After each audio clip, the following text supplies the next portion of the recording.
Kita masuk ke sesi terakhir tentang COVID-19 pada kasus kehamilan yang akan diberikan oleh Dr. M. Yusuf, spesialis obstetrik ginekologi konsultan.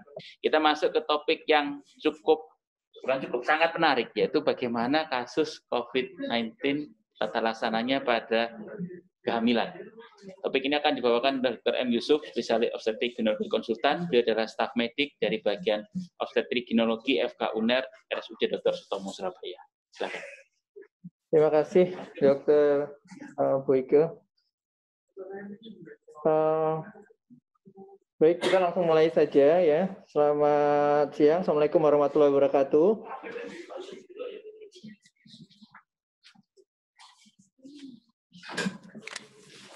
Baik, Assalamualaikum warahmatullahi wabarakatuh. Maaf, ada sedikit gangguan teknis tadi.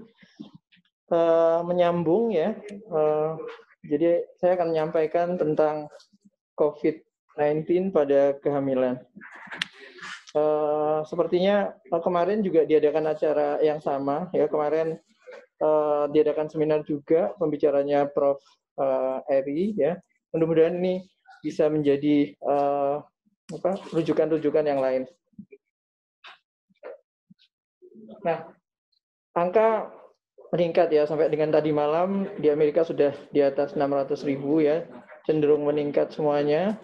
Di negara kita juga meningkat ya, Amerika menduduki sekarang 30% ya, sampai dengan tadi malam, angkanya sudah di atas 2 juta. Nah, apakah hal ini akan mempengaruhi wanita hamil? Pada suatu studi di New York kebetulan ya, yang angka penderitanya tinggi. Nah, pada suatu saat antara 22 Maret sampai April ya, awal April itu semua wanita hamil dilakukan tes ya, dilakukan tes PCR. Ternyata yang dengan gejala kemudian dilakukan tes itu yang positif hanya 4. Jadi wanita hamil ya yang hospitalized kemudian dites, yang dengan gejala 4 orang itu dinyatakan positif, dan yang tanpa gejala itu ada 29. Jadi orang tanpa gejala hamil ke rumah sakit ya, kemudian dites positif. Selebihnya negatif. Artinya kita harus waspada pada populasi ya seperti ini ya. Bisa kita bayangkan ya, kue yang biru itu adalah wanita hamil yang dites tanpa gejala dan negatif. Yang kue yang coklat itu yang dia datang ke rumah sakit tanpa gejala dan dites positif pada wanita hamil. Nah, pada studi Lancet di Wuhan pada awal-awal penyakit ini mulai terjadi di sana, pada wanita hamil yang dengan keluhan pneumonia ada 7 waktu itu yang dilakukan studi oleh Nanyu. Kebetulan semua dilakukan cesarean section ya, diberi obat antiviral, oksigen terapi, kemudian dilakukan cesarean section. Hanya 3 bayi yang lahir diperiksa, kemudian 1 yang dinyatakan positif. Tapi ini bukan berarti apakah ini ada suatu transmisi vertikal, itu masih menjadi pertanyaan. Studi yang lain di Lancet juga oleh Zhu dan kawan-kawan, dia melaporkan 9 wanita hamil yang COVID positif, COVID-19 positif, kemudian kebetulan 7 dilakukan cesarean section, kemudian 2 lewat vaginal delivery, ya, yang 1 itu dengan gemeli, yang kemudian dilakukan tes ya untuk yang vaginal delivery, tidak ada satupun yang positif. Ya, jadi bisa berbeda-beda seperti itu. Kemudian ada yang persalinan preterm 31 minggu yang sempat dirawat 21 hari di rumah sakit, ya. Kondisinya baik, kemudian persalinan pervaginal, melahirkan bayi yang sehat. Nah, saya akan bacakan tentang rekomendasi-rekomendasi ACOG di sini. Jadi untuk pasien-pasien yang outpatient klinik, ya, kita tahu bahwa bila wanita hamil itu mempunyai masalah pada saluran nafasnya, itu akan meningkatkan morbiditas dan mortalitas. Ya, secara filosofi seperti itu. Ya. Kemudian, apakah populasi wanita hamil ini terjadi peningkatan resiko untuk terinfeksi COVID-19? Jawabannya dengan data yang sangat terbatas, dikatakan resikonya sama dengan yang individu yang tidak hamil. Artinya tidak ada peningkatan resiko pada wanita hamil yang terkena COVID-19. Pada kasus-kasus sebelumnya, saat kita menangani MERS, kita SARS atau influenza, tidak ada bukti transmisi vertikal dari ibu ke janin, ya. Tapi semua ini akan berkembang, ya. Tadi Dr. Mustafa juga menyatakan bahwa ini adalah infeksi baru, maka kita harus hati-hati. Jadi protokol-protokol akan mengalami perubahan-perubahan terus, ya. Untuk pasien outpatient klinik, ya, selalu nilai pertama suhu, kemudian ditanyakan apakah ada keluhan batuk, sesak, atau keluhan-keluhan GI. Kalau tidak ada, dia akan ANC rutin saja, seperti itu. Bila ada gejala perberatan tentang keluhan saluran nafasnya, ya, ketidakmampuan menahan nafas, sampai misalnya ada batuk darah, maka dia harus kita lakukan ke emergency department, ya. Kemudian isolasi. Nah, itu penting sekali, ya. Bila ada gejala-gejala tersebut, seorang wanita hamil harus kita isolasi. Kemudian minimalkan risiko untuk penularan ke sekitar, sangat penting sekali. Kemudian staf-staf yang bekerja di rumah sakit selalu diingatkan untuk PPE-nya. Bila tidak ada gejala-gejala yang berat, nilai komorbidnya, misalnya apakah wanita hamil ada hipertensi, diabetes, penyakit autoimun yang lain, ataukah ada masalah-masalah obstetri sendiri, atau wanita tersebut tidak mampu untuk care for self, seperti itu, tidak mampu mengurusi dirinya sendiri, maka kita masukkan dia sebagai moderate risk. Maka kita harus nilai sebagaimana keluhan penyakitnya, kemudian lakukan isolasi sekaligus, ya. Kemudian bisa diperiksa chest X-ray, blood gas analisa, atau yang lainnya, ya. Dan bila memungkinkan dilakukan CT scan.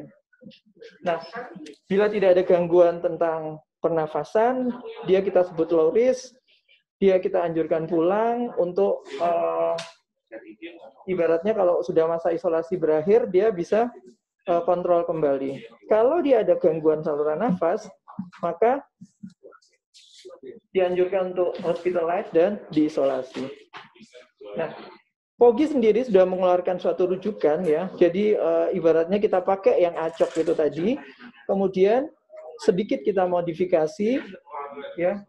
Kemudian tapi pada prinsipnya sama, ya. Pasien dengan komorbid harus dilakukan isolasi, kemudian harus dinilai, ya, dites, ya. Bila dia ada faktor resiko, lakukan tes, ya. Kalau bisa dites PCR. Selama masa menunggu itu dia harus diisolasi. Nah, apakah semua wanita hamil itu perlu early warning system?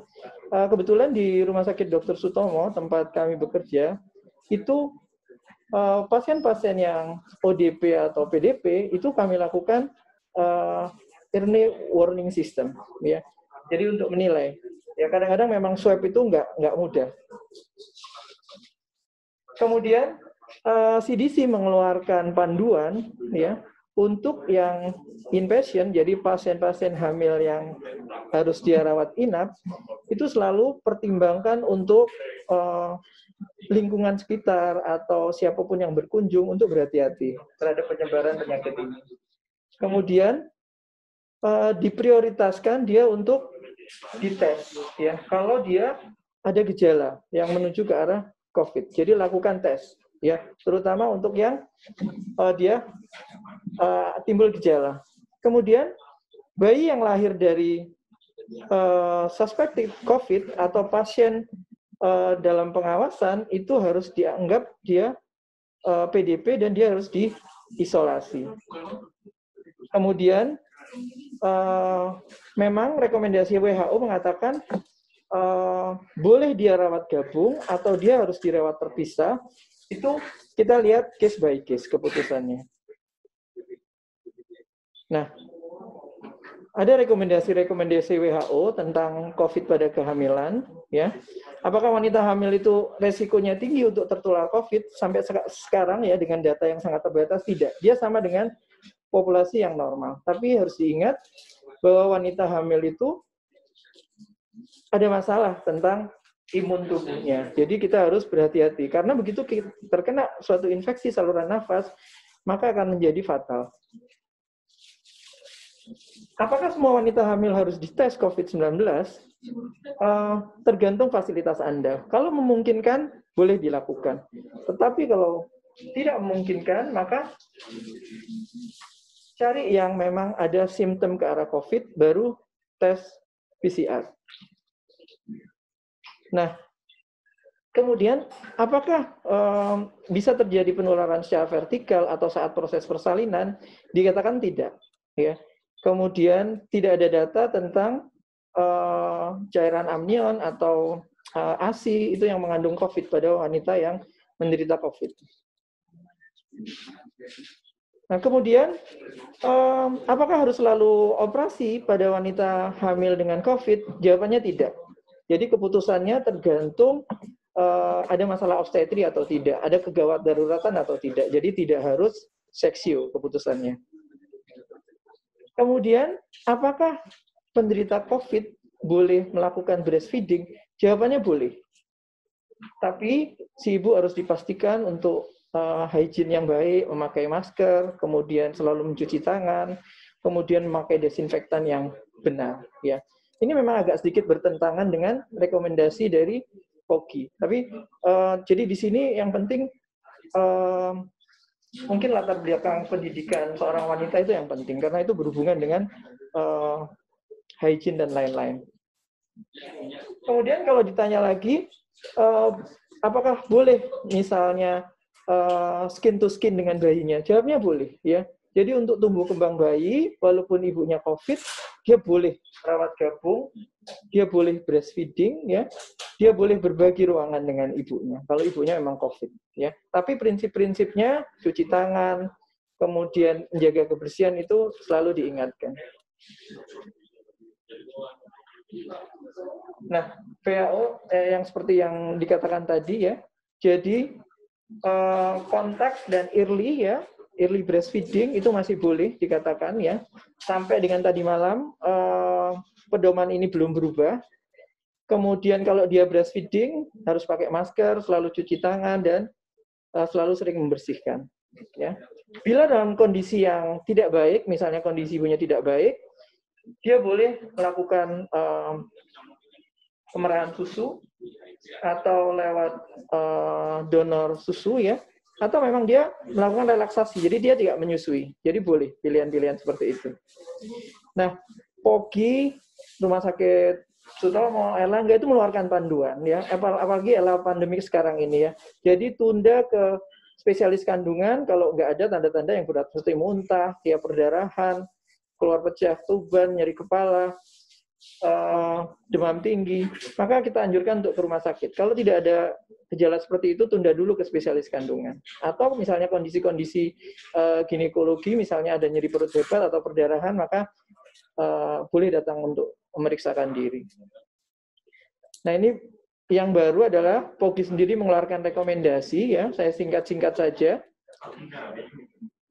Rekomendasi untuk tenaga nakes, jadi harus tegas, ya, memberitahu kalau memang kita dapat pasien PDP atau confirm, ya, tim PPI-nya harus jalan, ya. Kemudian selalu sediakan ruang isolasi. Jadi kalau Anda tidak punya ruang isolasi, maka harus dirujuk. Jadi kalau tidak ada ruang bertekanan negatif atau rumah sakit Anda tidak siap, maka semua PDP harus dilakukan rujukan ke rumah sakit yang punya, ya. Kemudian semua pasien PDP atau confirm, persalinan dan pengawasannya itu di ruang isolasi. Persalinannya juga harus diisolasi. Kemudian bayi yang lahir dari ibu yang COVID dianggap sebagai PDP. Maka tata laksana PDP pada bayi baru lahir. Kemudian ini yang berbeda dengan rekomendasi WHO. Jadi kalau WHO itu boleh rawat inap, kalau di sini maka dia dipisah sama bayinya. Jadi dia makanya case by case sebenarnya. Kalau WHO menganjurkan itu case by case. Pemulangan sesuai dengan standar ya. Kalau sudah nggak ada gejala, sudah negatif, 14 hari isolasi itu sudah cukup. Rekomendasi yang lain ya untuk ANC. Wanita hamil yang PDP atau yang dia sudah confirm, jadi ingat harus di rumah sakit yang punya isolasi khusus ya. Kemudian tes-tes yang lain itu tetap kita jalankan ya. Pemeriksaan apakah harus selalu di USG? Tidak ya. Jadi dilihat dulu ya kondisinya ya. Kalau memang bisa ditunda, kita lakukan penundaan, nggak harus USG rutin. Kemudian apakah bisa diobati? Sampai saat ini memang FDA belum punya obat yang misalnya resmi untuk wanita hamil yang dengan COVID, tidak ada ya. Walaupun di China sendiri diberikan antiviral. Kemudian kapan boleh melakukan kontrol rutin lagi ya? Kalau sudah konfirmasinya sudah negatif, kemudian ditunggu 14 hari ya. Setelah lewat masa itu boleh dia melakukan ANC rutin lagi. Apakah harus selalu USG pada wanita-wanita hamil yang habis terkena COVID? Jawabannya iya, ya. Karena pada kasus MERS itu sering terjadi gangguan janin terhambat, ya, pertumbuhan janin terhambat, atau dia solusio plasenta. Jadi harus hati-hati, ya. Jadi boleh diikuti setelah kondisi akutnya terlewati. Terus kerjanya harus tim, ya, untuk pasien-pasien yang terkonfirmasi atau PDP. Nah, pertimbangan khusus untuk ibu hamil ya. Kalau misalnya CT scan bagaimana untuk wanita hamil? CT scan boleh dikerjakan asal bayinya juga dilindungi. Kemudian apakah selalu terus-menerus misalnya setiap 15 menit kita lakukan penilaian DJJ? Tidak ya. Jadi harus pertimbangkan resiko penularan tersebut ya. Kemudian stabilisasi itu penting ya. Misalnya ada preeklamsi, kita rawat dulu preeklamsinya ya. Apakah nanti harus diterminasi, apakah harus, kalau itu terminasi memperbaiki kita melakukan resusitasi pada ibu, dan adanya kondisi gawat janin, maka keputusan untuk terminasi itu perlu dipertimbangkan. Kortikosteroid untuk pematangan paru, itu juga perlu dipertimbangkan, harus konsultasi dengan tim yang lain. Nah, kemudian rekomendasi persalinan ya. Jadi kalau dia confirm, intinya kita harus PDP atau confirm, kita harus multidisiplin ya, tidak bisa merawat sendiri. Kemudian penting meminimalkan jumlah staf yang hadir di kamar bersalin misalnya ya, atau yang ruang isolasi ya, untuk menurunkan resiko penyebaran infeksi. Kemudian apakah perlu diinduksi ya? Dilihat dulu apakah ada urgensinya kita melakukan induksi ya. Kalau tidak ada urgensinya, lebih baik induksi persalinan ditunda dulu sampai kondisi akutnya memang sudah terlewati. Kemudian bila ada rencana operasi, maksudnya operasi elektif, itu juga dilihat juga urgensinya ya. Kalau tidak ada urgensinya, maka lewati dulu fase akutnya, kecuali kondisinya memang kondisi urgent yang dilakukan harus operasi segera. Kemudian persiapan kamar operasi standar, ya. Kemudian kalau ada perburukan gejala pada ibu, pertimbangkan untuk segera melakukan seksio darurat pastinya. Ya. Kemudian kalau memang terkonfirmasi positif atau PDP, maka kalau dijadwalkan operasi, maka dia akan menjadi yang terakhir untuk memakai kamar operasi. Kemudian membersihkan semua kamar operasi dengan baik, ya. Petugas di kamar operasi juga diusahakan seminimal mungkin. Untuk plasenta tidak ada perawatan khusus ya. Kemudian tim neonatal harus diberitahu sebelum kita melakukan rencana operasi, misalnya seperti itu. Nah, untuk APD pada kelahiran seksio cesaria, yang jadi pertimbangan adalah kalau dia mau dilakukan general anestesi. Kalau sudah pakai general anestesi, ya maka filtering phase level 3 itu harus disiapkan. Jadi hazmat, kemudian N95, kemudian face shield, itu harus disiapkan. Tapi kalau dilakukan anestesinya regional, sudah direncanakan regional, maka persiapan untuk FFP-nya nggak seketat kalau memang akan dilakukan intubasi, maksudnya seperti itu.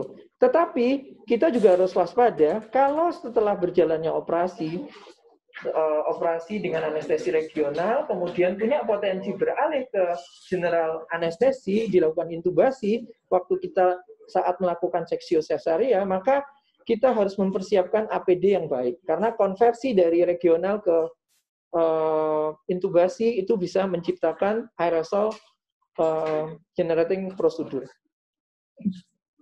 Oke, take home message ya untuk COVID pada kehamilan ya. Jadi wanita hamil tidak meningkatkan resiko dia untuk menjadi terinfeksi lebih ya daripada populasi normal.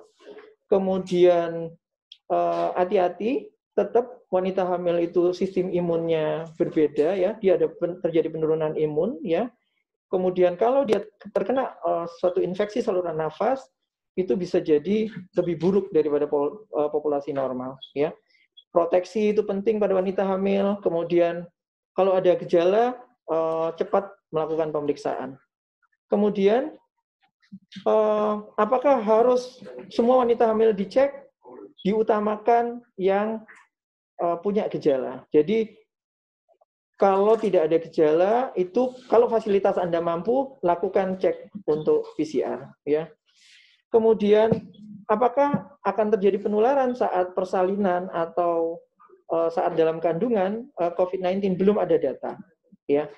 Di air susu atau cairan ketuban itu tidak ditemukan virus sampai hari ini.